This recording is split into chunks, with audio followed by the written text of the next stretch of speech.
আমি একটু দেখতে চাই যে রংপুর বিভাগের কে কোন জেলা থেকে আপনারা এসছেন। কুড়িগ্রাম থেকে কারা এসছেন দেখি। কুড়িগ্রাম, মাশাআল্লাহ মাশাআল্লাহ। আচ্ছা, গাইবান্ধা জেলার কে আসছেন? গাইবান্ধা, হ্যাঁ মাশাআল্লাহ। ঠাকুরগাঁও, ঠাকুরগাঁও অনেকে আসছেন। দিনাজপুর জেলা থেকে মাশাআল্লাহ। নীলফামারী, ঠিক আছে, ফি আমানিল্লাহ। পঞ্চগড় অনেক আসছে। রংপুর, রংপুর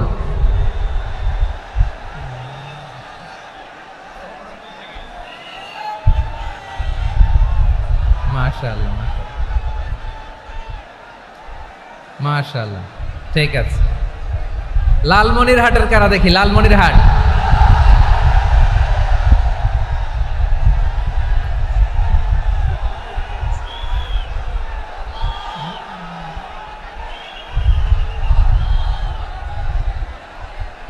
মাশাআল্লাহ মাশাআল্লাহ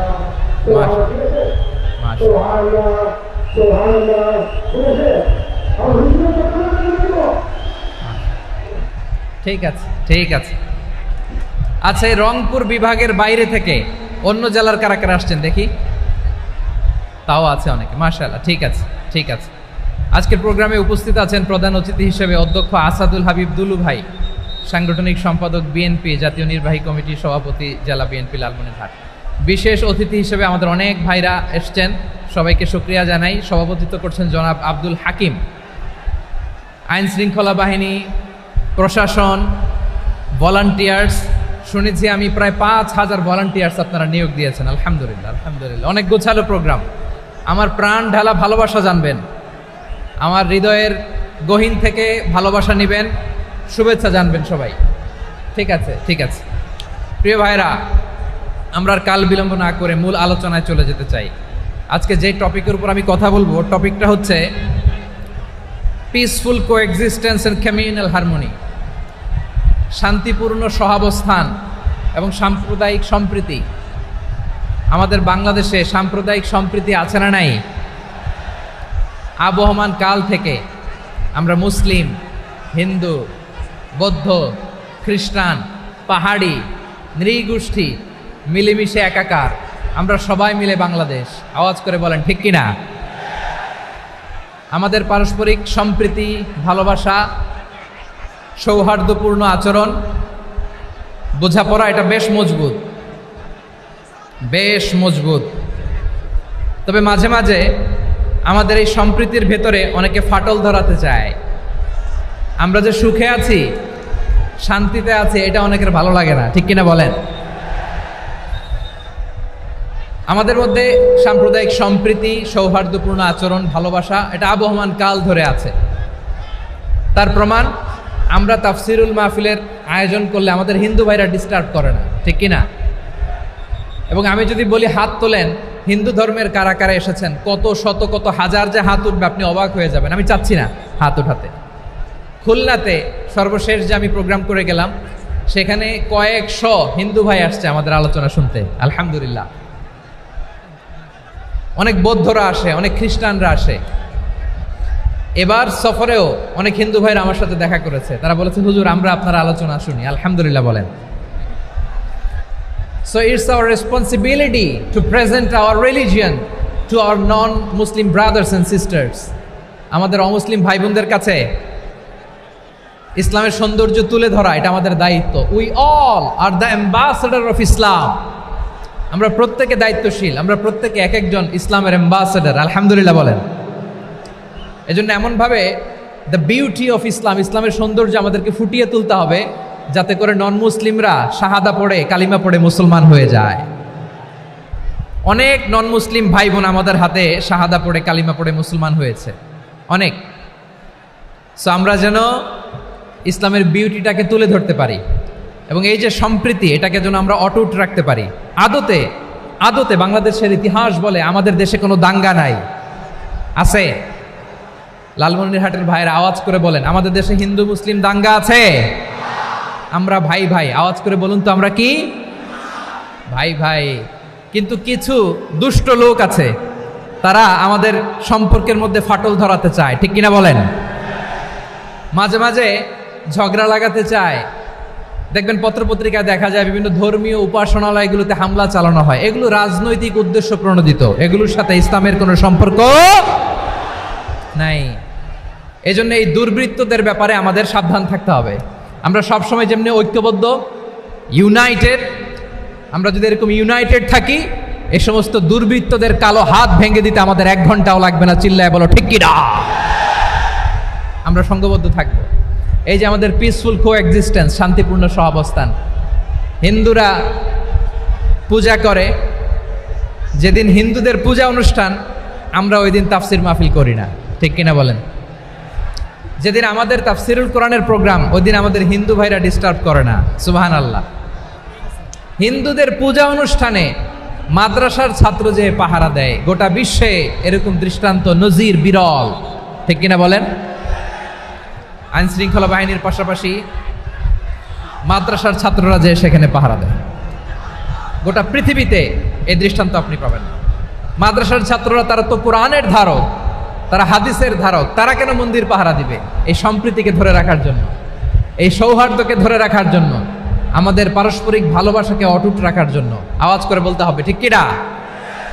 এখন বলেন, আমাদের এই ভালোবাসা অটুট থাক আমরা চাই কি চাই না? আমরা হিন্দু মুসলিম মিলেমিশে শান্তিপূর্ণ সহাবস্থান, সাম্প্রদায়িক সম্প্রীতি, লালমনিরহাটের ভাইয়ের আওয়াজ করে বলুন, এই সাম্প্রদায়িক সম্প্রীতি আমরা চাই কি চাই না? আল্লাহ এই দেশকে তুমি বরকতময় করো, বাংলাদেশকে তুমি শান্তিময় করো। আওয়াজ করে সবাই বলেন আমিন। এই জায়গাটাতে সামান্য একটু আওয়াজ হচ্ছিল, এটাও থেমে গেছে। আলহামদুলিল্লাহ, আলহামদুলিল্লাহ। এখন একেবারে everything is in my control. মাশাআল্লাহ। ঠিক আছে, আমি মূল আলোচনায় যাই। প্রিয় ভাইরা, আমি বলেছিলাম আমার আলোচনার বিষয় হচ্ছে শান্তিপূর্ণ সহাবস্থান, সাম্প্রদায়িক সম্প্রীতি। আমরা দেখব ইসলাম আমাদেরকে কি কি দিক নির্দেশনা দেয়। শান্ত হইতে হবে। খরগোশের কানের মতো কান দুটো আমার দিকে করে রাখেন। আমি এখনো উঠে যাব, হাত নাড়ায় লাভ নাই, আমি উঠে যাব। তাকায় থাকো আর কান খাড়া, আওয়াজ হবে না। হ্যাঁ, মাশাআল্লাহ, মাশাআল্লাহ, ঠিক আছে। আমরা দেখব যে রাসূল সাল্লাল্লাহু আলাইহি ওয়াসাল্লাম এই পিসফুল কোএক্সিস্টেন্সের জন্য আমাদের কি শিখিয়েছেন, কি কি গাইডলাইন দিয়েছেন। আমরা 1, 2, 3, 4 করে এগুলো আপনাদের সাথে শেয়ার করব। আমি আপনাদের খেদমতে সূরাতুল আনআমের 108 নম্বর আয়াত তেলাওয়াত করেছি। এখানে আল্লাহ রাব্বুল ইজ্জা ওয়াল জালাল তিনি ইরশাদ করছেন, ওয়ালা তাসুব্বুল্লাযীনা ইয়াদউনা মিন দুনিল্লাহি ফায়াসুব্বুল্লাহা আদওয়াম বিগাইরি ইলম কাযালিকা যায়্যান্না লিকুল্লি উম্মাতিন আমালাহুম সুম্মা ইলা রাব্বিহিম মারজিউহুম ফায়ুনাব্বিউহুম বিমা কানু ইয়ামালুন। রব্বুল আলামিন বলেন, গোলাম ও আমার ইমানদার বান্দারা শোনো শোনো, ও আমার বিশ্বাসী বান্দারা শোনো শোনো,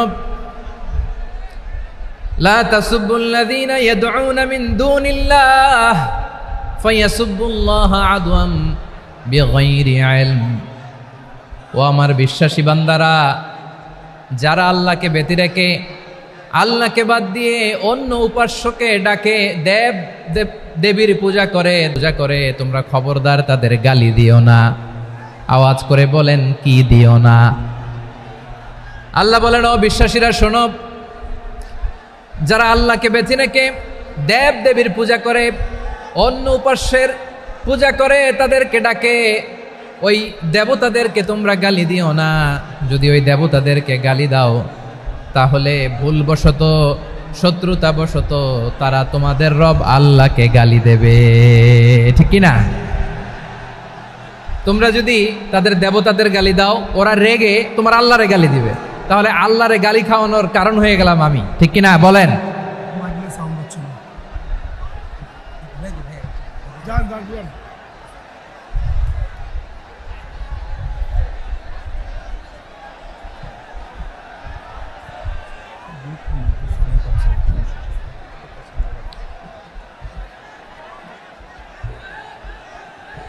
সম্মানিত ভাইয়েরা, এত বিশাল প্রোগ্রাম, মাইকের একটা সেটআপ থাকে, তারগুলো অনেক সময় নড়ে যায়, ধাক্কাধাক্কিতে ডিসপ্লেস হয়, একটু ঝামেলা হবে।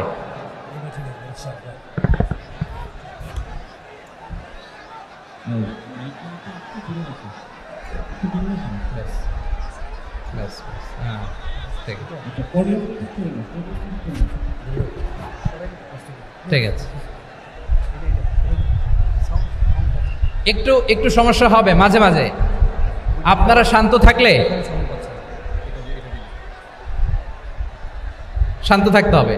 এইভাবে সাউন্ড নাই, এই নাই, এই বলতে বলতে আমার সময়ও নাই, উঠে যেতে হবে, এগুলো বোকামি। এই বিভাগীয় প্রোগ্রামগুলোতে যাই, চিৎকার চেঁচামেচি করে তোমরা আসো, সময় শেষ, আমাকে উঠে যেতে হয়, আমরা তো বঞ্চিত হলাম। গুরুত্বপূর্ণ অনেক কথা শোনাবো তোমাদের, অনেক। প্রিয় ভাইরা, আপনারা শান্ত হয়ে বসুন, শান্ত হয়ে। রব্বুল আলামিন বলেন, খবরদার বিশ্বাসীরা, আল্লাহ ছাড়া যারা অন্যান্য উপাস্যদেরকে ডাকে, দেবতাদেরকে ডাকে, তাদেরকে তোমরা গালি দিও না। ওই সমস্ত দেবতাদেরকে যদি তোমরা গালি দাও, তাহলে তারা আল্লাহকে গালি দিবে, ঠিক কিনা বলেন? আমরা দেবতাদের গালি দিলে ওরা আল্লাহকে গালি দিবে।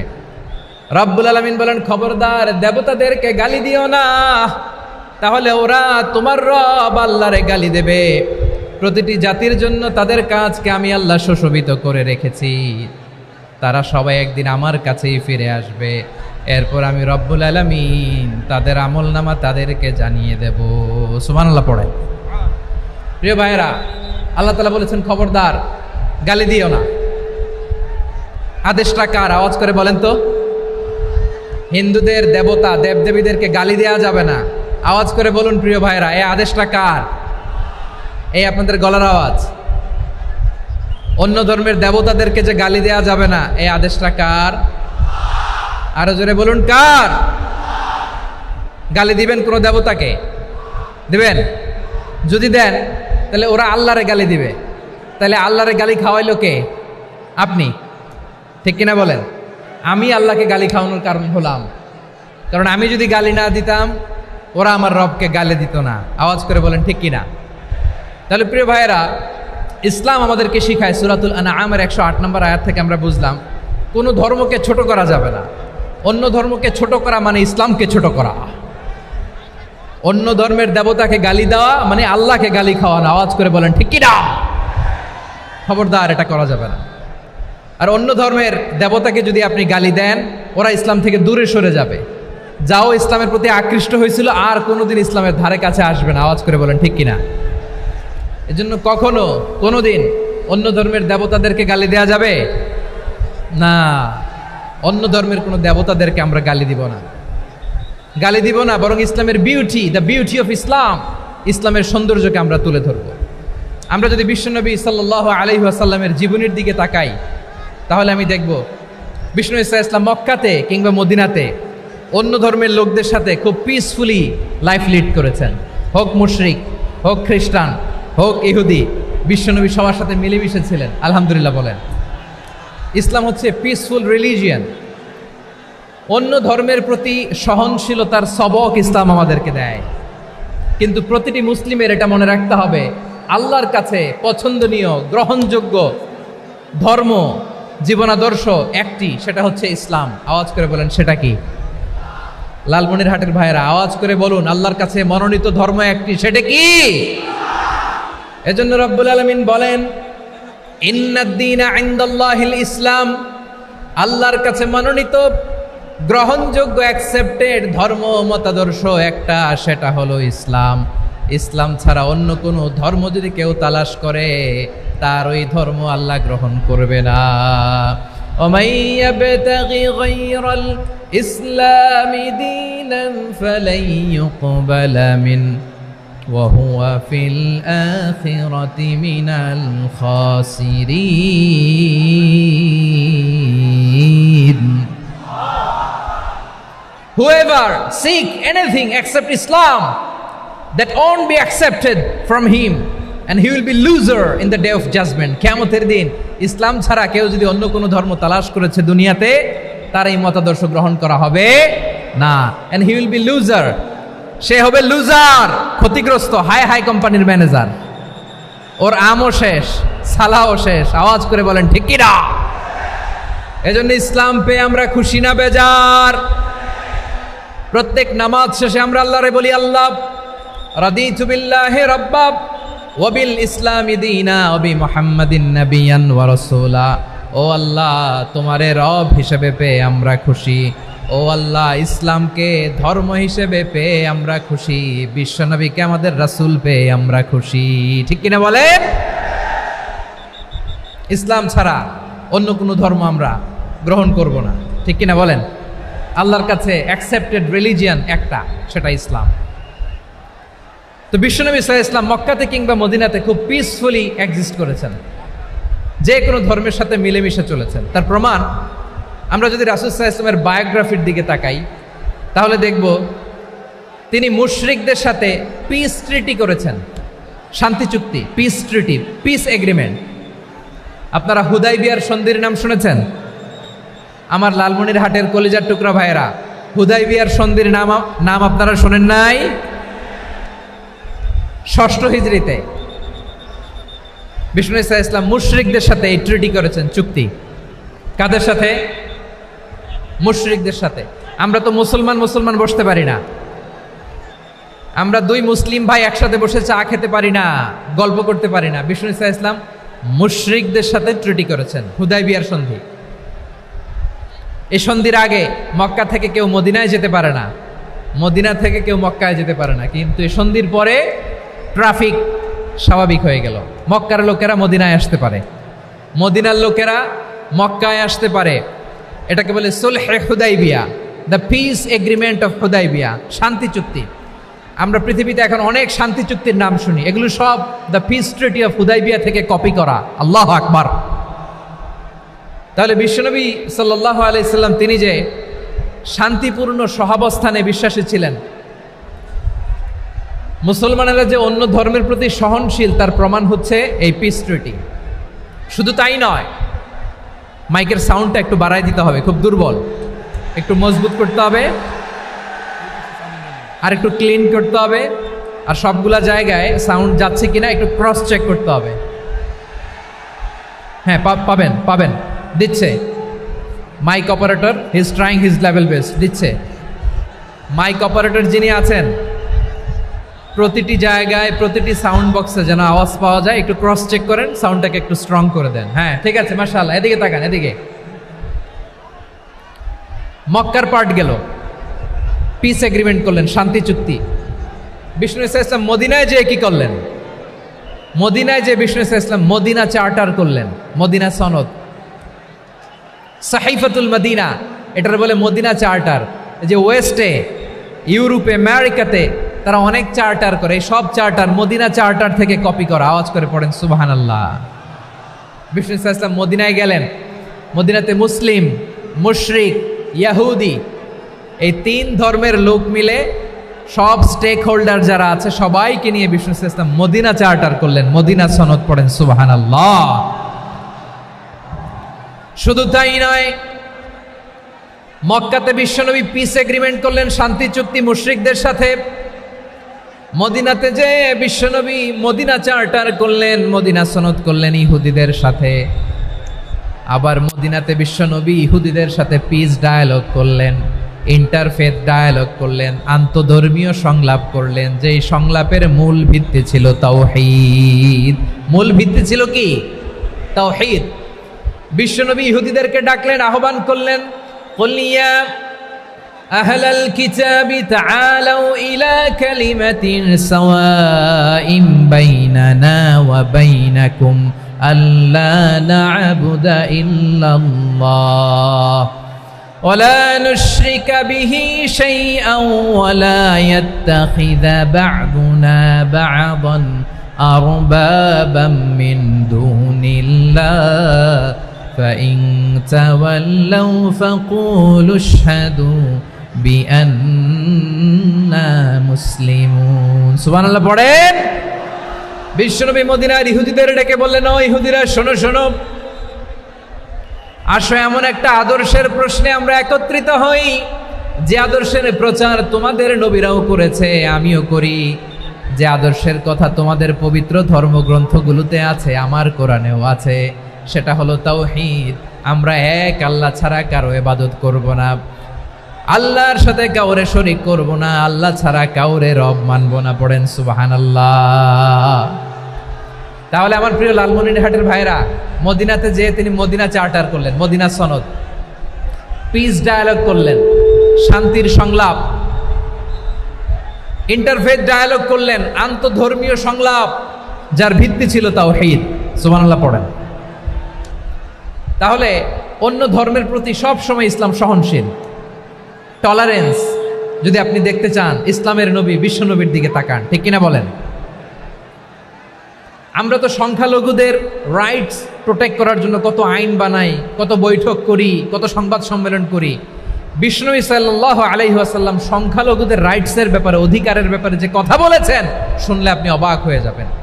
বিশ্বনবী বলেন, আলা মান যালামা মুআহাদান আও ইনতাকাসাহু আও কাল্লাফাহু ফাওকা তাআতিহি আও কাল্লাফাহু ফাওকা তাকাতিহি আও আখাযা মিনহু শাইআন বিগাইরি তিবি নাফসিন ওয়া আনা হাজিজুহু ইয়াউমাল কিয়ামা। খবরদার, জেনে রাখো, কেউ যদি কোনো সংখ্যালঘুর উপরে অত্যাচার করে, কোনো সংখ্যালঘুর প্রাপ্য থেকে যদি কেউ কাউকে ঠকায়, সংখ্যালঘুর উপর যদি কেউ কষ্ট দেয়, কোনো সংখ্যালঘুর সম্পদ যদি কেউ জোর করে কেড়ে নেয়, আমি কিয়ামতের দিন বিশ্বনবী ওই সংখ্যালঘুর পক্ষে আর ওই মুসলমানদের বিপক্ষে বাদী হয়ে দাঁড়াবো।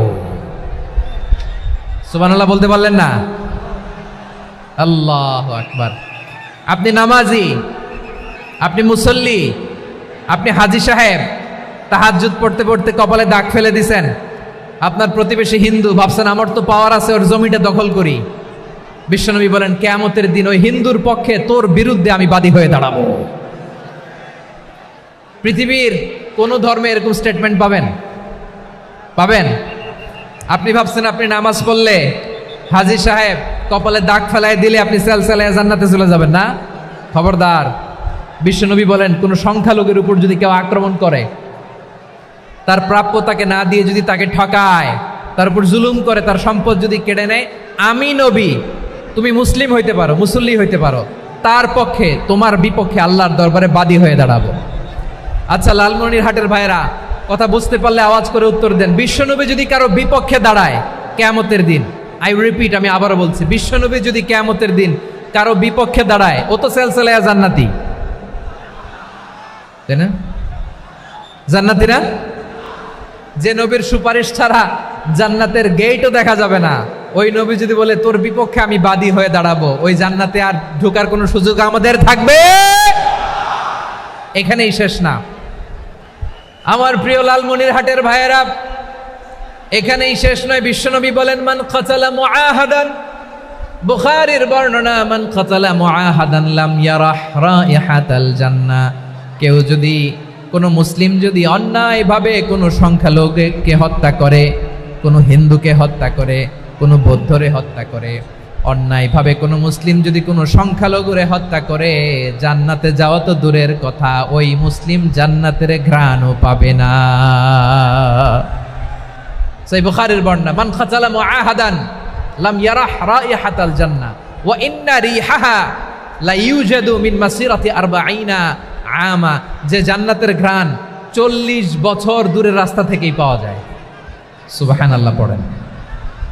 প্রিয় ভাইরা, এখান থেকে জান্নাতে পৌঁছতে লাগবে 40 বছর। এত দূর, কত বছর? সবাই বলেন, কত বছর? এখান থেকে জান্নাতে পৌঁছতে লাগবে 40 বছর। এত দূরে থাকতেই জান্নাতের ঘ্রাণ আপনার নাকে এসে ধাক্কা মারবে। বিশ্বনবী বলেন, যে ব্যক্তি কোনো সংখ্যালঘুকে হত্যা করে, জান্নাতের ঘ্রাণ তো পাবেই, জান্নাতে তো ঢুকতে পারবেই না, জান্নাতের ঘ্রাণও তার নাকে লাগবে না। পড়েন না আউযুবিল্লাহ। তাহলে সংখ্যালঘুদের ব্যাপারে ইসলামে অধিকার দেয়া আছে না নাই? লালমনিরহাটের ভাইয়ের আওয়াজ করে বলেন, আমার সংখ্যালঘু হিন্দু ভাইদের রাইটস, অধিকার আমাদের ইসলামে প্রোটেক্টেড আছে না নাই? এখানেই শেষ না। বিষ্ণু ইসলাম আপনার অমুসলিম প্রতিবেশীর সাথে ভালো আচরণ করতে বলেছে। আমাদের হয় না, এটা মুসলিম পাড়া, ওটা বৌদ্ধ পাড়া, হয় না? অনেক সময় হয় না, এটা আমাদের মুসলিম পাড়া, ওইটা হিন্দু পাড়া, এরকম আছে না নাই? লালমনিরহাটে নাই না? আছে?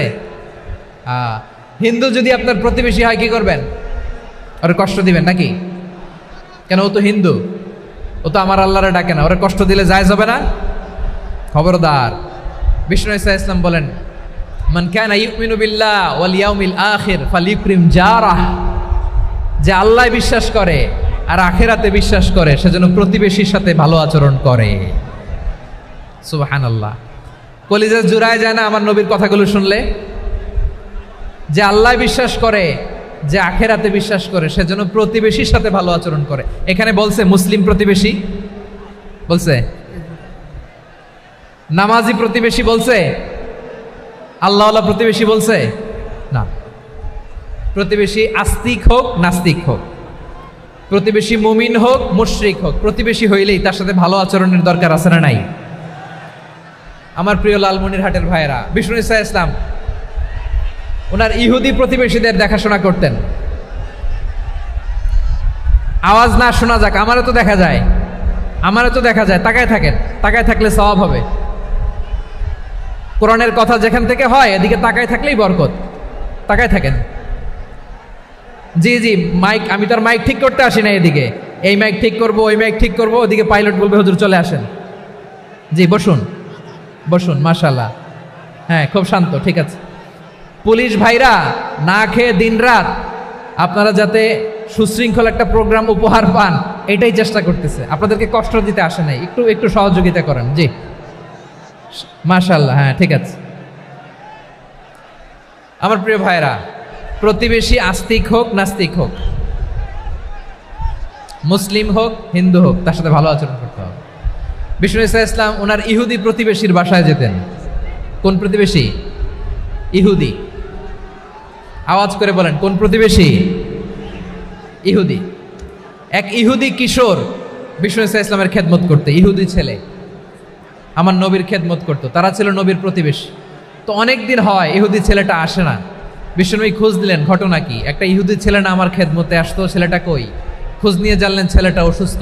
বিষ্ণু ঈসা ইসলাম ওই ইহুদির বাড়িতে চলে গেলেন ওই ছেলেটাকে দেখা করার জন্য, ভিজিট করার জন্য। সুবহানাল্লাহ পড়বেন না?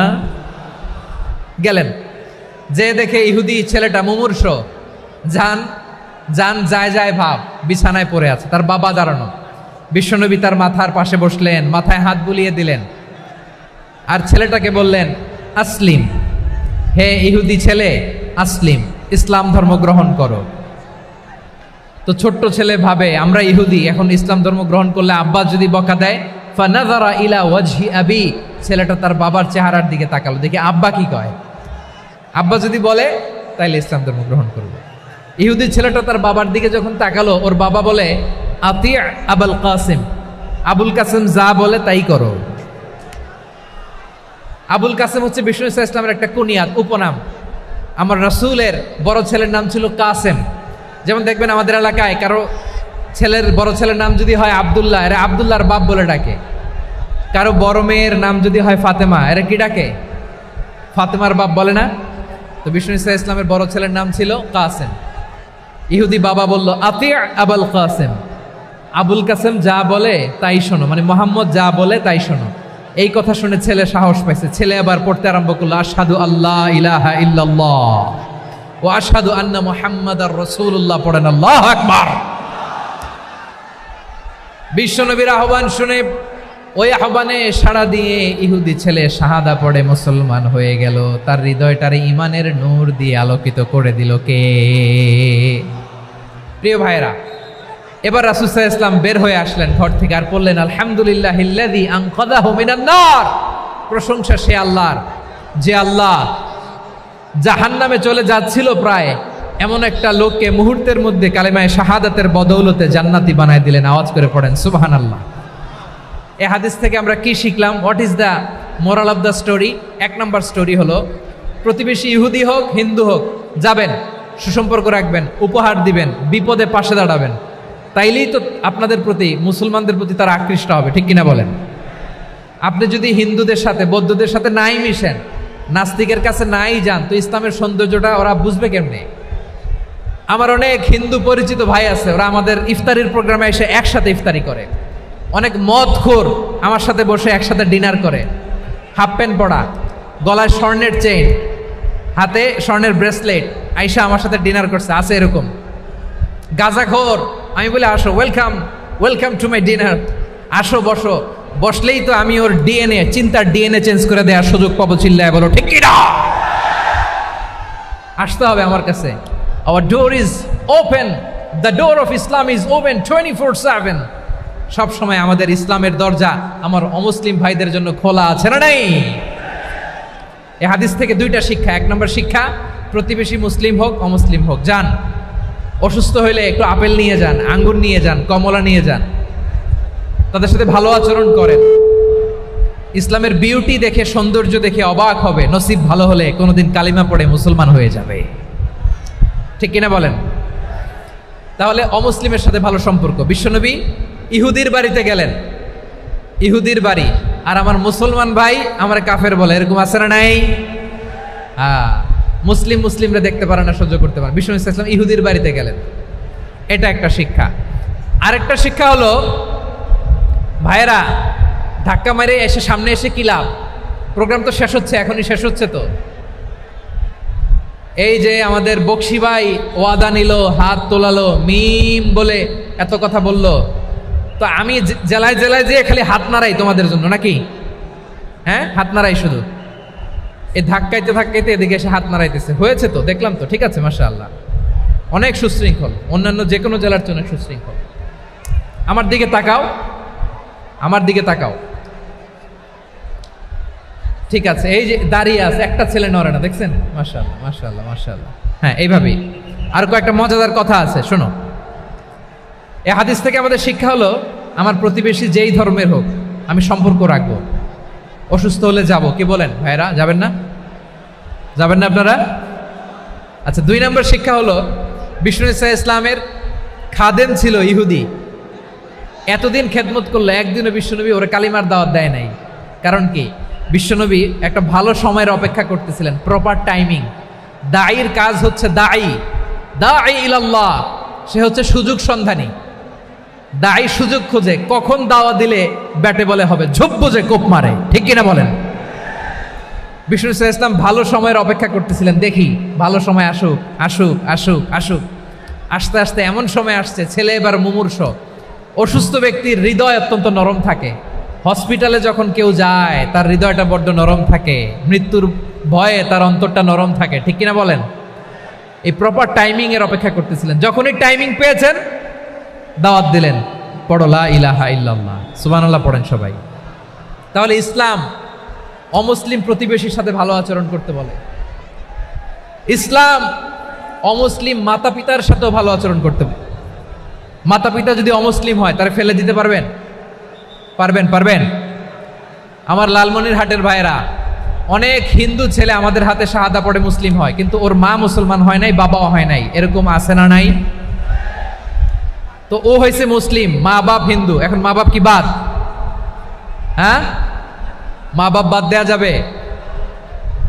যেই মা আপনারে 9 মাস 8 মাস পেটে ধারণ করলো, আপনার মায়ের নার ছেঁড়া ধন, আপনি ওই মারে বাদ দিতে পারবেন? যেই মায়ের বুকের তাজা দুধ খেয়ে আপনি আজকে বাড়ন্ত তাজা তরতাজা, ওই মারে বাদ দেয়া যাবে?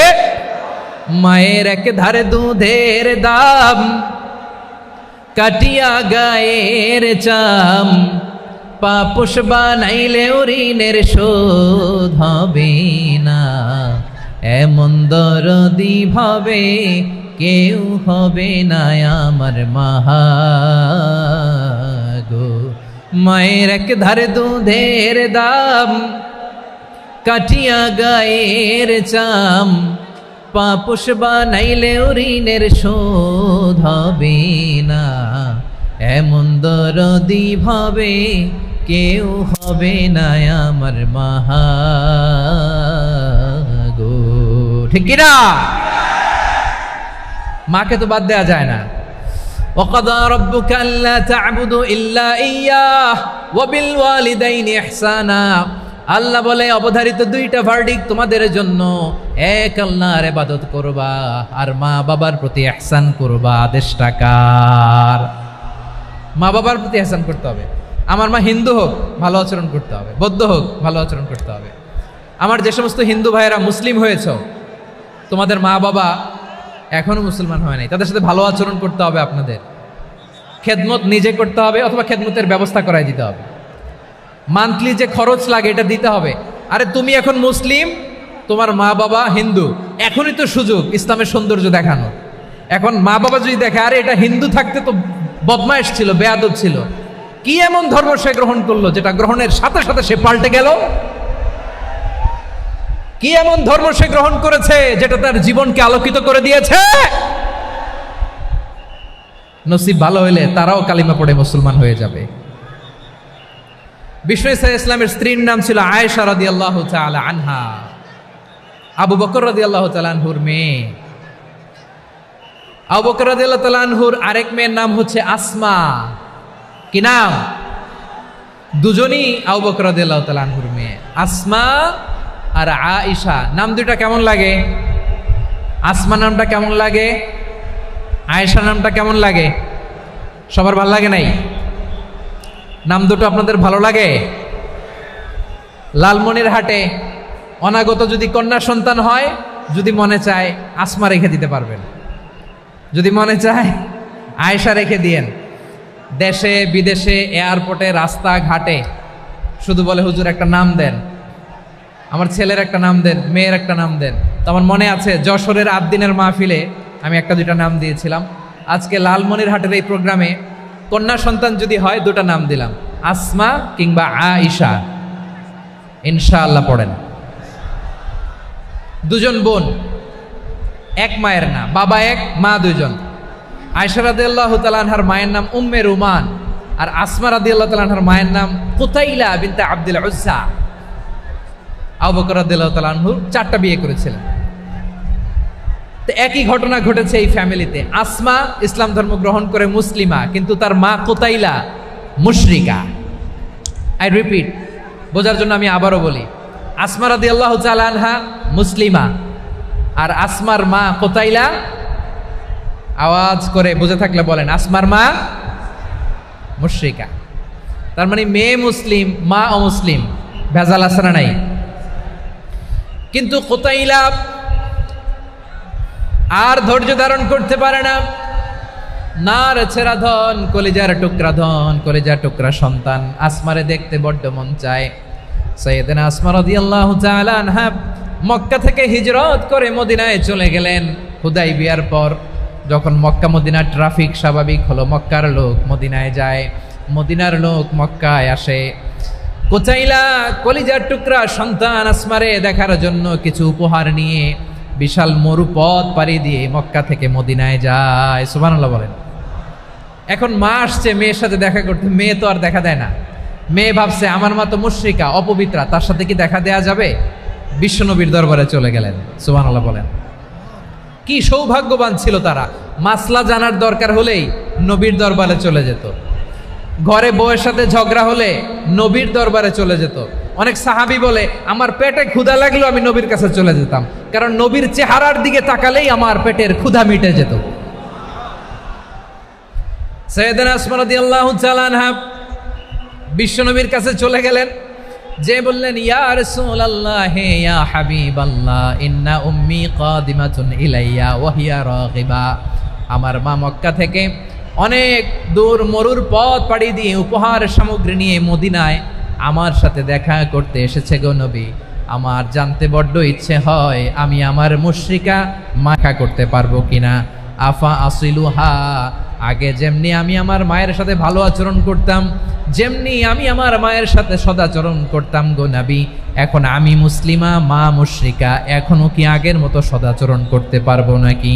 বিশ্বনবী বললেন নাম সিলিহা, হ্যাঁ রে আসমা, অবশ্যই অবশ্যই, আগে ঠিক যেমন তুমি তোমার মায়ের সাথে ভালো আচরণ করতে, এখনো তেমনি আগের মতো ভালো আচরণ করবা।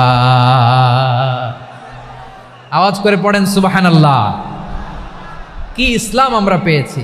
কত ব্রড মাইন্ডেড আমাদের ইসলাম, কত ওপেন মাইন্ডেড ইসলাম, কত ওপেন আপ করতে পারে, চিন্তা করতে পারেন। বিষ্ণু বললেন হ্যাঁ অবশ্যই, নাম সুলিহা, আগে যেমনি ভালো আচরণ করছো আসমা, এখন ওইরকমই করো, পারলে আরো বাড়ায় করো। সুবহানাল্লাহ বলেন।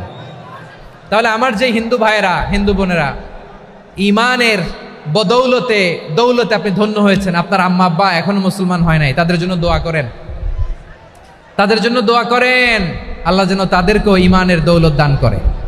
আমরা সবাই পড়ি আমিন, আরো জোরে পড়েন আমিন।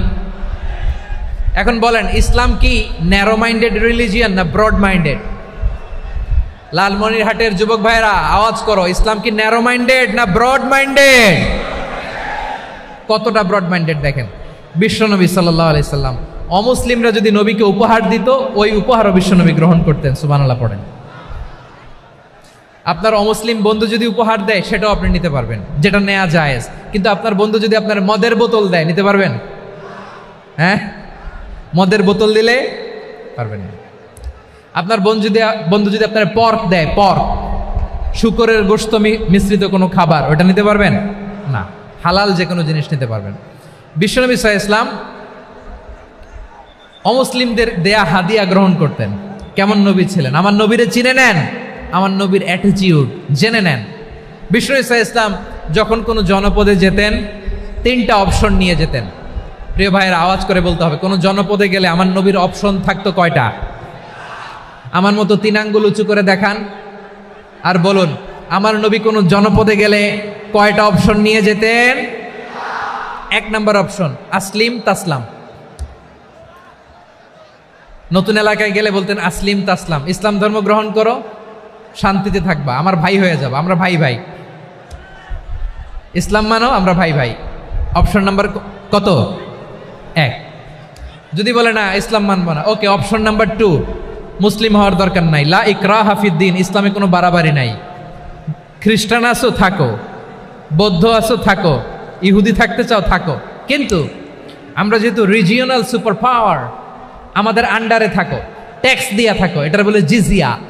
আলেম যারা আছেন বুঝবেন, এটার আরবিতে কি বলে? জিজিয়া। You pay us the tax, we will give you the security. তোমরা ট্যাক্স দিবা, আমরা সিকিউরিটি দিব, আমাদের আওতায় থাকবা, কেউ তোমাদেরকে আক্রমণ করতে পারবে না, আমরা নিরাপত্তা দিব। সুবহানাল্লাহ বলেন। এটা অপশন নাম্বার কত? আচ্ছা, বুঝে থাকলে বলেন, 1 নম্বর অপশন কি ছিল? ইসলাম। ইসলাম মানো, শান্তিতে থাকবা, ভাই ভাই, আমরা ভাই ভাই। অপশন নাম্বার 2, ট্যাক্স দাও, আমরা নিরাপত্তা দিব, মুসলিম হওয়া লাগবে না। এখন 1 নম্বরও মানে না, 2 নম্বরও মানে না, মুসলিম হবো না, ভালো, খ্রিস্টান থাকো, ট্যাক্স দাও, আমরা সিকিউরিটি দিব না, এইটাও মানি না। বিষ্ণু বলেন, তাহলে তলোয়ার আমাদের আর তোমাদের মাঝে ফয়সালা করবে। মুসলিমও হবে না, ট্যাক্স দিবা, নিরাপত্তা দিব, আমরা সুপার পাওয়ার, আমাদের আন্ডারে থাকবে, এটাও না। তাহলে তোমাদেরকে তো আমরা বিশ্বাস করতে পারি না, কখন না কখন বিশ্বাসঘাতকতা করো, কার সাথে মিলে হাত মিলাও, তলোয়ার আমাদের মাঝে ফয়সালা করবে। তখন তিনি জেহাদের সশস্ত্র সংগ্রামের ঘোষণা দিতেন। সুবহানাল্লাহ পড়েন। দেখেন, পশ্চিমারা জেহাদকে এইভাবে চিত্রায়িত করে না। ওরা জেহাদ বলতে বোঝায় তলোয়ার, হাত কাটো, গলা কাটো না। জেহাদ সশস্ত্র সংগ্রাম 3 নম্বরে। অধিকাংশ ক্ষেত্রেই বিশ্বনবীর সুন্দর আচরণ দেখে, আরে আমার নবীর যে নুরানি চেহারা, অনেকে তো কেবল সিরেফ চেহারাটা দেখেই কালিমা পড়ে মুসলমান হয়ে গিয়েছে। যারা মুসলিম হয় নাই, তারা তাদের ইসলামেই বলবৎ ছিল, ট্যাক্স দিয়ে ইসলামের আন্ডারে ছিল। যারা এটাও মানে নাই, ওইটাও মানে নাই, তাদের বিরুদ্ধে জেহাদ। বিষ্ণু ইসলাম 7ম হিজরিতে যখন খায়বার বিজয়ের পরে ইসলাম রিজিওনাল সুপার পাওয়ার হিসেবে আত্মপ্রকাশ করলো, বিশ্বনবী চিঠি লিখলেন অন্যান্য সুপার পাওয়ারের কাছে, রাষ্ট্রীয় চিঠি লেখে এক রাষ্ট্রপ্রধান আরেক রাষ্ট্রপ্রধানের কাছে। ঠিক কিনা বলেন? জানেন না আপনারা? এই যে 24-এর ছাত্র নাগরিক অভ্যুত্থানে, এই অভ্যুত্থান যখন শুরু হয়, আমি তখন সাউথ আফ্রিকাতে একটা স্ট্যাটাস দিয়েছিলাম, কোটা নয়, গোটা দেশ সংস্কার করা লাগবে। শুধু বাংলাদেশ নয়, সারা বিশ্বের বাংলা ভাষাভাষী লোকেরা এই আন্দোলনের সাথে সমর্থন তারা করেছে, এটাকে সাপোর্ট করেছে, তারা সমর্থন দিয়েছে। আমাদের ইউনাইটেড আরব আমিরাতের বাংলাদেশি ভাইয়েরা, তারা সেখানে রাস্তায় নেমে এসেছিল, জানেন? ওইখানে ডেমনস্ট্রেশন করা যায় না, সেখানকার সরকার তাদেরকে যাবজ্জীবন দিয়েছিল। তখন আমাদের এই যে প্রধান উপদেষ্টা ডক্টর মোহাম্মদ ইউনূস সরাসরি G2G বলে, এটারে G2G, government to government, G2G, উনি চিঠি লিখলেন যে তাদেরকে, ইউর হাইনেস, হে সম্মানিত আমির, আপনি আমার এই চিঠির কারণে আমার সম্মানে এই 53 জন বাংলাদেশিকে মাফ করে দেন। এই চিঠির বদৌলতে বেকসুর খালাস পেয়ে গিয়েছিল আমাদের ভাইরা, জানেন না এই ঘটনা আপনারা? তাহলে গভর্নমেন্ট টু গভর্নমেন্ট চিঠি দেওয়া হয়। সপ্তম হিজরিতে বিষ্ণু ইসলাম সব সুপার পাওয়ারের কাছে চিঠি দিলেন, রোমান সম্রাটের কাছে, পারস্য অধিপতির কাছে, মিশরের অধিপতির কাছে, সবার কাছে চিঠি লিখলেন। চিঠির ভাষা ছিল এরকম, মিন মুহাম্মাদিন রাসূলিল্লাহ ইলা মুকাউকিস আযীমিল কিবত, মুহাম্মদ রাসূলুল্লাহর পক্ষ থেকে মিশরের বাদশার কাছে, আসলিম তাসলাম, ইসলাম মানো শান্তিতে থাকবা, সালামুন আলা মান ইত্তাবা আল হুদা, শান্তি তার জন্য যে হেদায়েতের অনুসরণ করে। সুবহানাল্লাহ পড়েন।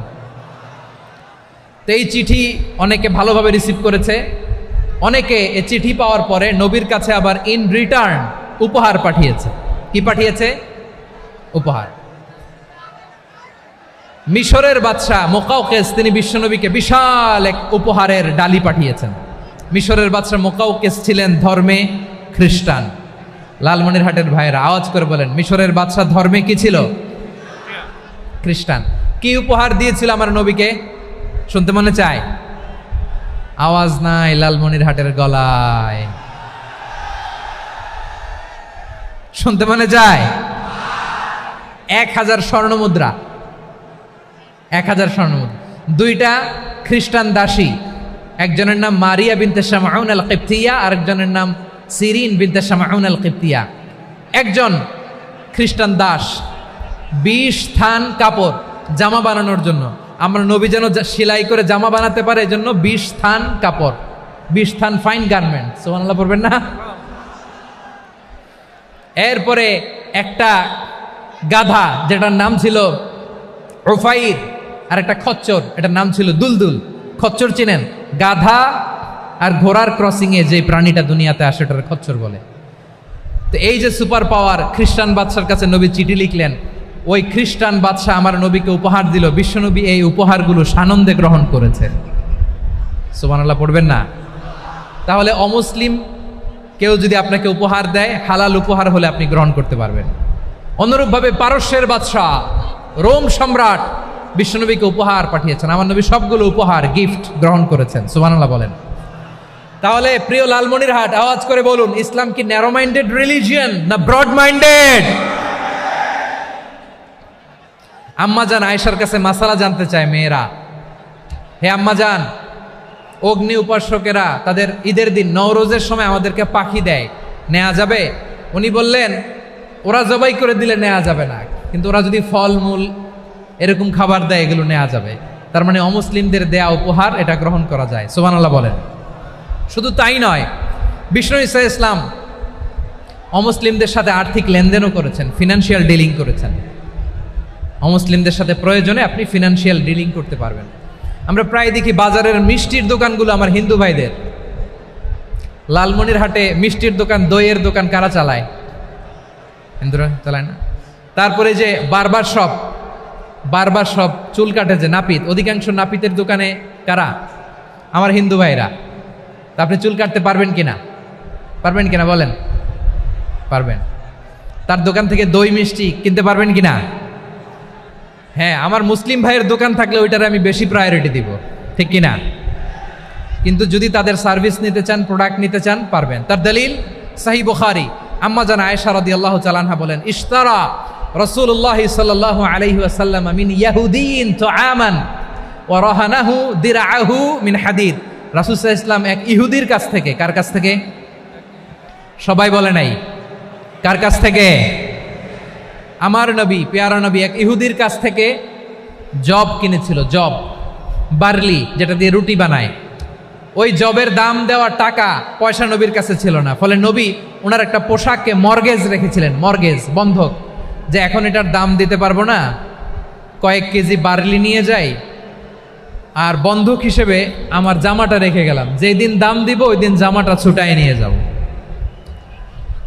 সুবহানাল্লাহ পড়বেন না? বাকিতে নিছিলেন, বাকিতে। দিরআহু মিন হাদিদ, লোহার তৈরি বর্ম, মানে যুদ্ধের পোশাক, লোহা দিয়ে বানানো। বিশ্বনবী বললেন, কয়েক কেজি জব দাও, টাকাটা পরে দিব, এখন টাকা নাই, বন্ধক হিসেবে, মর্গেজ হিসেবে আমার জামা রেখে গেলাম, যখন টাকা দিব জামা ছুটায় নিব। আওয়াজ করে বলতে হবে সুবহানাল্লাহ। এ থেকে বোঝা গেল অমুসলিমদের সাথে ফিনান্সিয়াল ডিলিং করা যায়, অর্থনৈতিক লেনদেন করা যায়, কেনাবেচা করা যায়, প্রোডাক্ট কেনা যায়। এমনকি আমাদের মসজিদে নববীতে বারান্দায় আপনারা একটা অটোমেটিক ফ্লাইং আমব্রেলা দেখছেন? সূর্য যখন বাড়ে মসজিদে নববীর বারান্দায় ইয়ার্ডের মধ্যে অটোমেটিক্যালি কিছু আমব্রেলা আছে, সাঁ করে খুলে যায়, আর সূর্যের তাপ লাগে না। আবার সন্ধ্যাবেলায় এই আমব্রেলাগুলো ওরা ক্লোজ করে ফেলে, দেখেন নাই না? দেখছেন?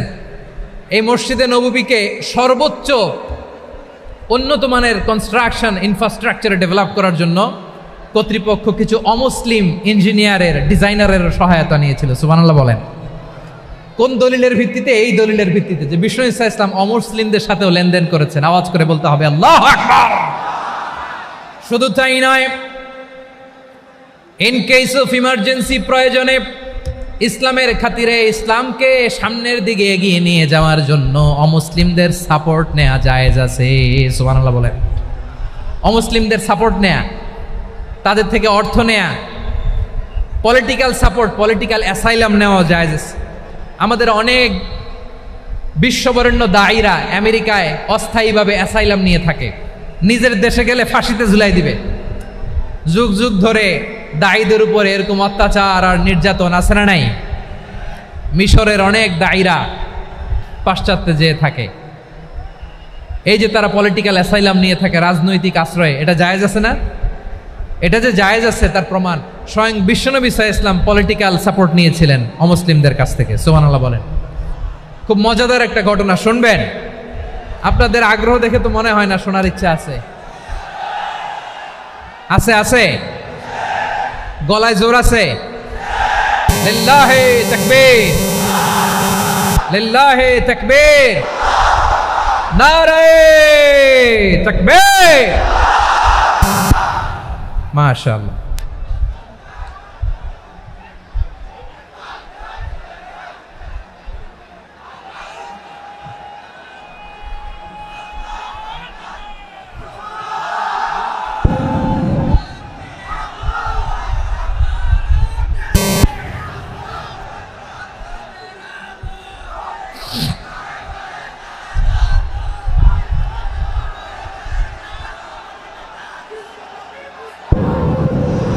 মাশাআল্লাহ মাশাআল্লাহ। থামুন থামুন আমার ভাইরা। বিশ্বনবীর বয়স তখন প্রায় 51 বছর। কত বছর? বিশ্বনবীর সবচেয়ে কাছের মানুষ খাদিজা রাদিয়াল্লাহু তাআলা আনহা ইন্তেকাল করেছেন। বিশ্বনবী বড্ড কষ্ট পেলেন, হৃদয়টা ভেঙে খান খান। যিনি ঘরের ভেতরে বিশ্বনবীকে সান্ত্বনা দিতেন, ভালোবাসা দিতেন, বাইরে গেলে কুরাইশরা বকাঝকা করে, অত্যাচার করে, কিন্তু আম্মাজান খাদিজা রাদিয়াল্লাহু তাআলা আনহা ঘরটারে এমন শান্তির নীর বানায় রেখেছেন, এই ঘরের ভিতরে ঢুকলে বিশ্বনবীর কলিজাটা ঠান্ডা হয়ে যেত।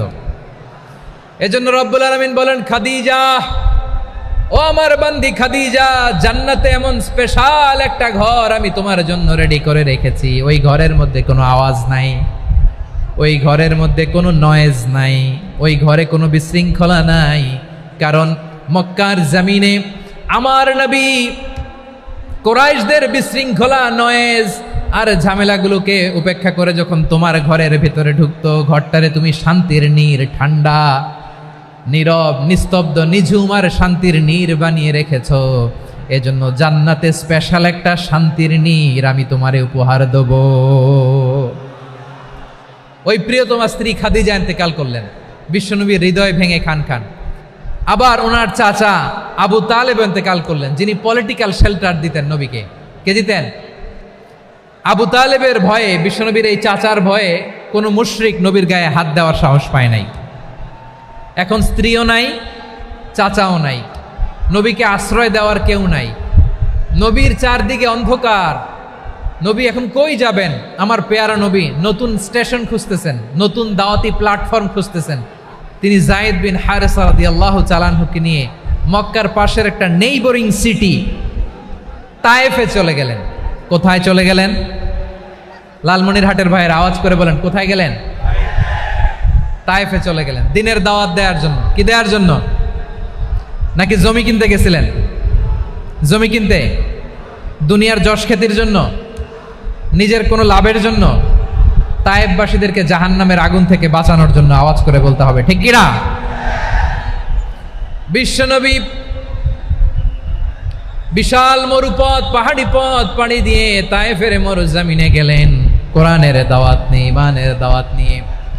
কিন্তু তায়েফের লোকেরা বিশ্বনবীর দাওয়াতকে শুধু প্রত্যাখ্যান করেই থামে নাই, তারা বিশ্বনবীর সাথে অত্যন্ত খারাপ আচরণ করেছে, বিশ্বনবীকে শারীরিকভাবে হেনস্থা করেছে, আমার নবীকে শারীরিকভাবে অত্যাচার করেছে, আমার পেয়ারা নবীর গায়ে পাথর মেরেছে, বিশ্বনবীর গা বেয়ে ঝরঝর করে রক্ত ঝরেছে, নবী জামিনের মধ্যে লুটিয়ে পড়েছেন, আবার মেরেছে, আবার নবী হাঁটতে শুরু করলেন, পেছন থেকে আবার মেরেছে, আবার নবী রক্তাক্ত হয়ে জামিনের মধ্যে লুটিয়ে পড়লেন, আবার মেরেছে।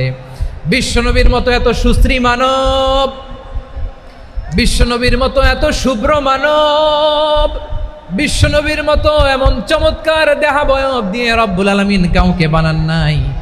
এরকম চমৎকার মানুষটাকে তারা তায়েফের ওই জামিনে রক্তাক্ত করেছে। বিশ্বনবী দুনিয়ার কোনো স্বার্থের জন্য সেখানে যান নাই, নিজের কোনো লাভের জন্য, প্রাপ্তির জন্য যান নাই, তায়েফবাসীদের জাহান্নামের আগুন থেকে বাঁচাতে গিয়েছেন। ঠিক কিনা বলেন? খেয়ে না খেয়ে দিন প্রচারের কাজে নিজেকে দিয়েছ বিলিয়ে, তায়েফের কাফিরেরা চিনল না সে আলো, দুষ্ট ছেলেদের পিছু দিল লেলিয়ে, পাথরের আঘাতে ক্ষত বিক্ষত হয়ে সারা শরীর থেকে রক্ত ঝরে। হে রাসূল তোমাকে ভুলি আমি কেমন করে, হে রাসূল তোমাকে ভুলি আমি কেমন করে। পারেন না আপনারা? ধরুন আমার সাথে। হাজার ব্যথা বেদনার পরে ফিরে আসনি তুমি আপন ঘরে, দিনের আলো তুমি ছড়িয়ে দিতে, চলে গেলে মদিনায় মক্কা ছেড়ে। হে রাসূল তোমাকে ভুলি আমি কেমন করে, হে রাসূল তোমাকে ভুলি আমি কেমন করে। ঠিক কিনা বলেন? প্রিয় ভাইরা, তায়েফের ছেলেরা নবীকে রক্তাক্ত করলো। আমার নবী কই যাবে? কই যাবে? মক্কায় জায়গা নাই, তায়েফে জায়গা নাই। তায়েফ থেকে ভারাক্রান্ত মন নিয়ে আমার নবী মক্কায় ফিরে আসলেন। বিশ্বনবী মক্কায় ঢুকতে পারেন না।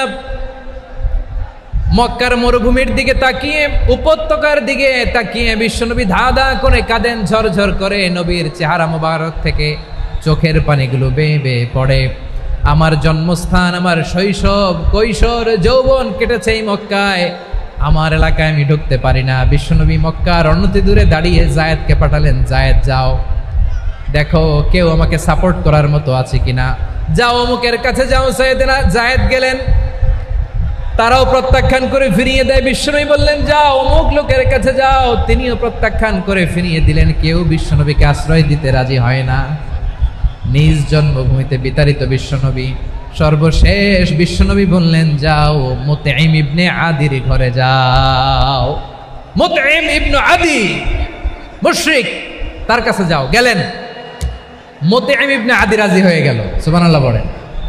দেখেন, অনেক বিপদের সময়ও আমি নিজে সাক্ষী, সামাজিকভাবে রাজনৈতিকভাবে কত ঝঞ্ঝা, কত ষড়যন্ত্র, কত কনস্পাইরেসি পাড়ি দিয়ে আমাদেরকে সামনে এগিয়ে যেতে হয়। এই শত্রুদের ভেতরেও একজনকে দাঁড় করিয়ে দেয় যে আল্লাহর কোরআনের জন্য রেডি হয়ে যায়। পড়েন সুবহানাল্লাহ। মুতঈম ইবনে আদি, আল্লাহ তার মনকে নরম করে দিলেন। মুতঈম বলে, মুহাম্মদ আমি তোমাকে আশ্রয় দিব। তার দুই ছেলেকে পাঠালেন, যাও খোলা তলোয়ার নিয়ে, স্কট দিয়ে, গার্ড অফ অনার দিয়ে মুহাম্মদকে মক্কায় ঢুকাও, আর বলো আমি আমান দেব। আমান কি দিব? আমান মানে সিকিউরিটি, নিরাপত্তা। সিকিউরিটি ছাড়া, আমান দেওয়া ছাড়া কেউ থাকতে পারতো না মক্কায়। দুই ছেলে বিষ্ণু ঈসা ইসলামকে নিয়ে আসলো। নবী কাবার চারদিকে তাওয়াফ করলেন, নামাজ পড়লেন। আবু জাহেল, উতবা, শাইবা, ওয়ালিদ ইবনে মুগীরা সবাই দেখে, কেউ কিছু করতে পারে না। কারণ মুতঈম ইবনে আদি ঘোষণা দিয়েছেন, আমি মুহাম্মদকে আমান দিয়েছি, মুহাম্মদের গায়ে যেন কেউ স্পর্শ না করে। আওয়াজ করে পড়েন সুবহানাল্লাহ। নবীর এই বিপদকালে মুহূর্তে মুতঈমের হৃদয়টারে নরম করে দিল কে? আচ্ছা, লালমনিরহাটের ভাইয়েরা বলেন, এই মুতঈম কি মুসলিম ছিল না মুশরিক? সবাই বলতে হবে মুসলিম না মুশরিক। তাহলে মুশরিকের কাছ থেকে নবী পলিটিক্যাল অ্যাসাইলাম, আধুনিক রাষ্ট্রবিজ্ঞানের ভাষায় পলিটিক্যাল অ্যাসাইলাম, যেটাকে বলে রাজনৈতিক আশ্রয়, ওনার আমান বা নিরাপত্তার এই ঘোষণায় তিনি মক্কায় ঢুকলেন। যতদিন নিরাপত্তা ছিলেন। মুতঈম যখন মারা গেল, বিষ্ণু ইসলাম হিজরত করে মদিনায় চলে গেলেন। সুবহানাল্লাহ। কিন্তু মুতঈম যে বিশ্বনবীর উপকার করছে এটা বিশ্বনবী ভুলে নাই।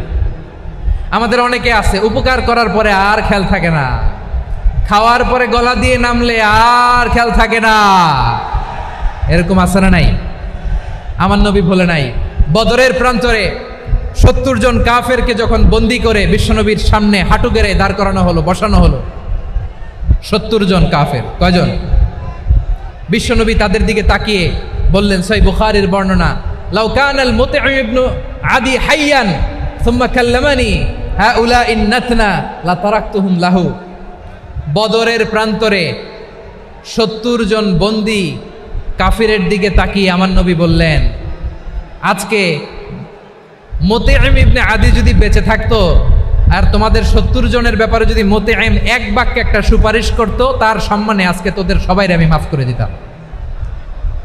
সুবহানাল্লাহ। নাই ওই যে চিল্লাচিল্লি যে কথা বোঝে নাই, কোন জিনিস মিস করছে ওরা নিজেরাও বোঝে নাই।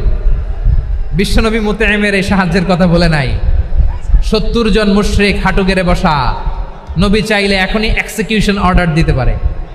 তিনি বললেন, আজকে যদি মুতঈম বেঁচে থাকতো আর মুতঈম যদি তোদের জন্য সুপারিশ করতে, এই আবর্জনাগুলোর ব্যাপারে সুপারিশ করতে, আমি মুহূর্তেই তোদেরকে এমনি মাফ করে দিতাম। এবার বলেন, ইসলাম কি ন্যারো মাইন্ডেড না ব্রড মাইন্ডেড? শুধু তাই নয়, যাকে যে সম্মান দেয়ার আমার নবী দিতেন, হোক আস্তিক হোক নাস্তিক, হোক মুসলিম হোক অমুসলিম। বিষ্ণু ইসলাম যখন রোমান সম্রাটের কাছে চিঠি লিখেছেন, আমার প্রিয় লালমনির হাটের ভাইরা, অল্প কয়েক মিনিট কয়েকটা জরুরি কথা বলবো, এদিকে তাকান, এদিকে তাকান। রোমান সম্রাটের কাছে বিশ্বনবী যখন চিঠি লিখলেন মিন মুহাম্মদ রাসূলিল্লাহ ইলা হিরাকলা আযীমির রোম, মুহাম্মদের পক্ষ থেকে হিরাক্লিয়াসের কাছে, যিনি হচ্ছেন আযীমির রোম। এটা নবী নিজ থেকে বানায় লিখছেন অতিরিক্ত সম্মান দিয়ে। কোন রাষ্ট্রপ্রধান যখন আসে তাদেরকে আমরা কি বলি জানেন? তার নামের শেষে HE এটা লিখতে হয়, H.E. মানে হিজ এক্সেলেন্সি। কি লেখে? হিজ এক্সেলেন্টি, অথবা ইউর হাইনেস, ইউর ম্যাজেস্টি। দেখেন, বিশ্বনবী সাল্লাল্লাহু আলাইহি ওয়াসাল্লাম সব নবীদেরও নবী, তিনি একজন মুশরিক খ্রিস্টান সম্রাট রোমান সম্রাটের কাছে চিঠি লিখতে যেয়ে লিখতেছে, ইলা হিরাকলা আযীমির রোম, হিরাক্লিয়াসের কাছে আমার চিঠি, যিনি রোমের আযীম, হিজ হাইনেস, মানে রোমের অনেক সম্মানিত এক বাহাদুর। আওয়াজ করে বলেন সুবহানাল্লাহ। তার মানে যাকে যে সম্মান দেয়ার এটা বিশ্বনবী দিতেন। এমনকি যে ইহুদিরা ভালো ছিল, এই ইহুদিদেরও প্রশংসা করেছেন বিশ্বনবী মুহাম্মদুর রাসূলুল্লাহ সাল্লাল্লাহু আলাইহি ওয়াসাল্লাম। এক ইহুদির প্রশংসা করেছেন বিশ্বনবী। ইহুদির কার? আমি তো আমার ভাইয়ের প্রশংসা করি না, আমি তো এক আলেম আরেক আলেমরে স্পেস দেই না, আমি তো এক দায়ী আরেক দায়ীর সাথে বসতে চাই না। আমার নবী ইহুদির প্রশংসা করে। কার প্রশংসা? ওই ইহুদির নাম ছিল মুখাইরেক। সিরাত গ্রন্থ ঘাটলে পাবেন। তিনি বলেছেন, মুখাইরেক খাইরু ইয়াহুদ, Mukhayriq is the best of the Jews. জুইশদের মধ্যে সে সবচেয়ে ভালো। কেন প্রশংসা করলেন তার? এর কারণ মদিনা চার্টারে কথা ছিল সব ধর্মের মুসলিম, মুশরিক, ইহুদিরা মিলে মদিনাকে রক্ষা করবে। কিন্তু 3য় হিজরিতে যখন উহুদের যুদ্ধ শুরু হলো, সবার কথা ছিল যেই আক্রমণ করে আমরা মদিনাকে বাঁচাবো। কোন শহরকে বাঁচাবো? মদিনাকে। কিন্তু কুরাইশরা যখন অ্যাটাক করলো, ইহুদিরা আর আসে না, ইহুদিরা আর বেরোয় না। বিষ্ণু বললেন, ওহে ইহুদিরা, তোমরা না চুক্তি করলে আমার সাথে যে মদিনা বাঁচাতে সবাই ঝাঁপিয়ে পড়বো, আসো। একটা ইহুদিও বেরোয় না, কেউ আসে নাই সেদিন, একজন ছাড়া। তার নাম মুখাইরেক। তার নাম কি? মুখাইরেক বাহাদুরের মতো ঘোড়সাওয়ার হয়ে বেরিয়ে গেলেন এবং বললেন, গোটা ইহুদি সাম্রাজ্যের একজনও যদি না আসে, আমি মুখাইরেককে কেউ ঘরে আটকে রাখতে পারবে না। বেরিয়ে আসলেন, এসে বললেন, আমি মুহাম্মদের পক্ষে যুদ্ধ করব। আমি মারা গেলে আমার সম্পদ আমার উত্তরাধিকারীরা পাবে না, আমার সম্পদ তোমরা মুহাম্মদকে দিয়ে দিবা। সুবহানাল্লাহ বলেন। উহুদের ময়দানে 70 জন মুসলমান শহীদ হলো। এই ইহুদি সেও মুসলমানের পক্ষে যুদ্ধ করে নিহত হলো। সুবহানাল্লাহ বলেন। মুসলিমদের লাশ যখন নিয়ে আসা হলো, এই মুখাইরিকের লাশও নিয়ে আসা হলো। মুসলিমদের লাশের পাশে মুখাইরিকের লাশ দেখে বিশ্বনবী মুখাইরিকের প্রতি অনেক খুশি হলেন। আর বিশ্বনবী খুশি হয়ে বললেন, মুখাইরিক খৈরু ইয়াহুদ, মুখাইরিক যদিও তুমি ইহুদি, তারপরও তুমি সব ইহুদিদের মধ্যে সেরা ইহুদি। পড়েন সুবহানাল্লাহ। আমার নবী ইহুদিকেও সম্মান দিতে কার্পণ্য করে নাই। আওয়াজ করে বলেন আল্লাহু আকবার। প্রিয় ভাইরা, এবার সর্বশেষ আওয়াজ করে বলেন, ইসলাম কি ন্যারো মাইন্ডেড নাকি ব্রড মাইন্ডেড? সবাই বলেন ন্যারো মাইন্ডেড না ব্রড মাইন্ডেড? এজন্য অমুসলিম হইলেই তারা আমাদের শত্রু নয়। শত্রু কারা? এই লালমনিরহাটের ভাইয়েরা শোনেন, শত্রু কারা? যে সমস্ত অমুসলিম আমাদেরকে নিশ্চিহ্ন করে দিতে চায়, যে সমস্ত অমুসলিম আমাদের ভূখণ্ড থেকে আমাদেরকে তাড়িয়ে দিতে চায়, যে সমস্ত অমুসলিম আমার ধর্ম নিয়ে তুচ্ছতাচ্ছিল্য করে চিল্লায় বলেন ঠিক কিনা, তারা আমাদের শত্রু। সাধারণ অমুসলিমরা আমার শত্রু নয়। এই যে হিন্দুরা থাকে এরা আমার ভাই, বৌদ্ধরা আমার ভাই, খ্রিস্টানরা আমার ভাই, ইহুদিরা আমার ভাই। তারা দিনই ভাই নয়, তারা মায়ের পেটের ভাই নয়, তারা মানবিক দিক থেকে ভাই। ও মানুষ, আমিও মানুষ। ইসলাম মানুষকে সম্মান করে, চিল্লায় বলো ঠিক কিনা। যারা আমাদের অস্তিত্বকে নিশ্চিহ্ন করতে চায়, যারা আমাদের ভূখণ্ডকে দখল করতে চায়, যারা আমাদেরকে নিয়ে মকারি করে, ফান করে, টিটকারি করে, আমার ধর্ম নিয়ে খেলা করে, তাচ্ছিল্য করে, ওদের বিরুদ্ধে আমাদের জিহাদ। সাধারণ মুসলিম আমাদের শত্রু নয়। আপনি জানেন নিউ ইয়র্কে, আমি তো নিউ ইয়র্কে ছিলাম অনেকদিন, ওখানে ফিলিস্তিনিদের পক্ষে যখন আমরা মিছিল করেছি, অনেক ইহুদি আমাদের সাথে মিছিলে দাঁড়িয়েছে। কারণ ওরাও জানে এই ভূখণ্ড ফিলিস্তিনিদের ভূখণ্ড। আওয়াজ করে বলো লালমনিরহাট ঠিক কিনা। ইসরায়েলের রাজধানী খোদ তেল আবিবে অনেক ইহুদিরা বেঞ্জামিন নেতানিয়াহু তার বিরুদ্ধে মিছিল করেছে। তো তারা কি আমাদের শত্রু? না। অনেক খ্রিস্টান আমাদের সাথে আমাদের স্বার্থ রক্ষায় আমাদের পাশে দাঁড়িয়েছে। খেয়াল রাখবেন, হিন্দু আর হিন্দুত্ববাদ এক নয়, ইহুদি ধর্ম আর জায়নিজম এক নয়। জায়নিজমের বিরুদ্ধে আমাদের সংগ্রাম, আমাদের জেহাদ, চিল্লায় বলেন ঠিক কিনা। এই যে ফিলিস্তিনের ভাইয়েরা, তারা তাদের স্বাধীনতা সংগ্রামের জন্য লড়াই করছে, করে যাচ্ছে, আমরা এটাকে সমর্থন জানাই, চিল্লায় বলো ঠিক কিনা। কাশ্মীরের ভাইয়েরা স্বাধীনতার জন্য সংগ্রাম করছে, আমরা সেই সংগ্রামকে সমর্থন জানাই, আওয়াজ করে বলো ঠিক কিনা। যারাই আমাদের ইসলামকে নিশ্চিহ্ন করতে চায় তাদের বিরুদ্ধে আমাদের সংগ্রাম, আওয়াজ করে বলতে হবে ঠিক কিনা। ওই সমস্ত দুর্বৃত্তদের সাথে আমাদের কোনো সম্পর্ক নাই। আমরা যদি ঐক্যবদ্ধ থাকতে পারি, ওই দুর্বৃত্তরা চান্স পাবে না। আমরা ঐক্যবদ্ধ থাকতে রাজি আছি। লালমনিরহাটের ভাইয়েরা, আমরা ঐক্যবদ্ধ থাকলে ওই দুর্বৃত্তদের কালো হাত ভেঙে দিতে আমাদের সময় লাগবে না। তাদের কালো হাত ভেঙে দিতে রাজি আছো মুসলমান? কারা কারা রাজি? দু হাত তুলে দেখাও।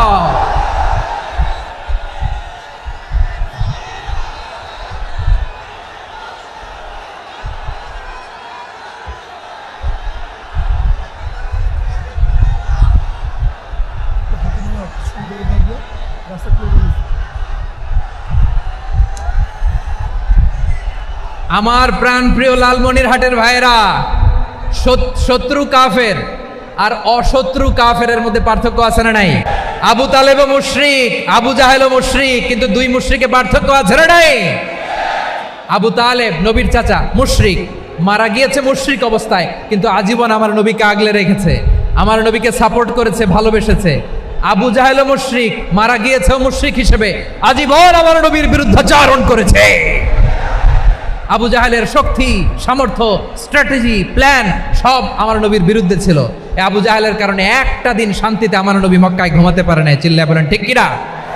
এজন্য রব্বুল আলামিন বলেন, লা ইয়ানহাকুমুল্লাহু আনিল্লাযীনা লাম ইউকাতিলুকুম ফিদ-দীনি ওয়া লাম ইখরিজুকুম মিন দিয়ারিকুম আন তাবাররুহুম ওয়া তুকসিতু ইলাইহিম ইন্নাল্লাহা ইউহিব্বুল মুকসিতিন। আল্লাহ বলে, গোলামেরা শোনো শোনো, যে সমস্ত অমুসলিম তোমাদের সাথে ধর্মযুদ্ধে লিপ্ত হয় না, তোমাদের বিরুদ্ধে যে সমস্ত অমুসলিম অস্ত্র ধরে না, যে সমস্ত অমুসলিম তোমাদেরকে তোমাদের জন্মস্থান থেকে ভূখণ্ড থেকে তাড়িয়ে দেয় না, তাদের সাথে ভালো আচরণ করতে আমি আল্লাহ নিষেধ করি নাই। তাদের সাথে সদাচরণে কোনো নিষেধাজ্ঞা নাই, বরং তাদের সাথে সদাচরণ করো, এটাই আমি আল্লাহ চাই। তাহলে আমার যে অমুসলিমরা আমাদের সাথে শত্রুতা করে না, তুচ্ছতাচ্ছিল্য করে না, আমাদের ভূমি থেকে আমাদেরকে উচ্ছেদ করতে চায় না, আমাদের বিরুদ্ধে অস্ত্র ধরে না, ওই অমুসলিম ভাইদের সাথে আমাদের কোনো দ্বন্দ্ব আছে? কোনো বিরোধ আছে? বরং আছে ভালোবাসা। বরং আছে কি? এই ভালোবাসা দিয়েই আমরা বিশ্ব জয় করব। রাজি আছো মুসলমান? আমাদের পুঁজি ভালোবাসা। আমাদের পুঁজি কি? এবার আওয়াজ করে বলেন, আমার এই পুরো আলোচনা থেকে the religious coexistence, peaceful coexistence, শান্তিপূর্ণ সহাবস্থান, কমিউনাল হারমোনি, এই সাম্প্রদায়িক সম্প্রীতি, এই আলোচনা থেকে কি বুঝলেন? ইসলাম কি ন্যারো মাইন্ডেড না ব্রড মাইন্ডেড? এই ব্রড মাইন্ডেড হৃদয় নিয়ে, ভালোবাসা দিয়ে আমরা বিশ্ব জয় করতে চাই। রাজি আছেন? আল্লাহ কবুল করুক। আমরা সবাই পড়ি আমিন। লালমনিরহাটের জেলা স্টেডিয়ামে আমার প্রিয় মায়েরা, বোনেরা, আপনাদের জন্য একটা হাদিস বলে শেষ করব। বিশ্বনবী বলেন, আমার মায়েরা খেয়াল করে শুনুন, বিশ্বনবী আপনাদের উদ্দেশ্য করে বলেন, আল মারআতু ইযা সাল্লাত খামসাহা ওয়া সামাত শাহরাহা হাফিজাত ফুরুজাহা আতাআত বা'লাহা ফালতাদখুল মিন আইয়ি আবওয়াবিল জান্নাতি শাআত। বিশ্বনবী বলেন, ও রমণীরা, ও নারীরা, যে সমস্ত নারী এই 4টা কাজ করবে, এই 4টা কাজের গ্যারান্টি দিবে, তাদেরকে জান্নাতের 8টা দরজার গ্যারান্টি দেয়া হবে। কি 4টা কাজ? 1 নম্বর, আল মারআতু ইযা সাল্লাত খামসাহা, যে নারী 5 ওয়াক্ত নামাজ পড়ে। কি করে? জেলা স্টেডিয়ামে অবস্থানরত আমার নারীরা, বোনেরা, বিশ্বনবী আপনাদেরকে 4টা কাজের কথা বলেছেন, খুব বেশি না।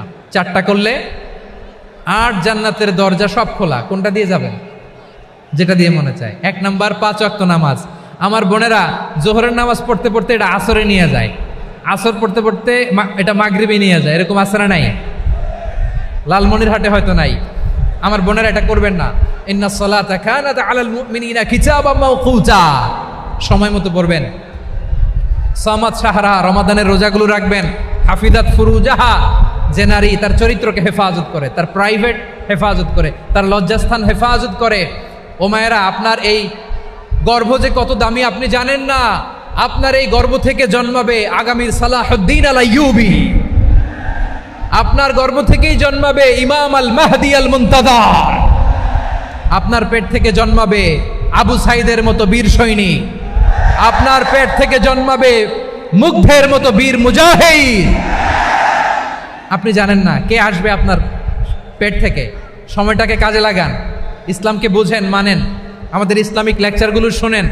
আমরা যে বার্তাগুলো, ইনস্ট্রাকশনগুলো, দিক নির্দেশনাগুলো আপনাদের খেদমতে রাখি, এগুলো মেনে চলুন। আপনিই পারেন আপনার ঘরটাকে জান্নাতের টুকরা বানাতে। একটা family, it's a very big institution and you are the MD, the managing director of this institution. চিল্লায় বলেন ঠিক কিনা?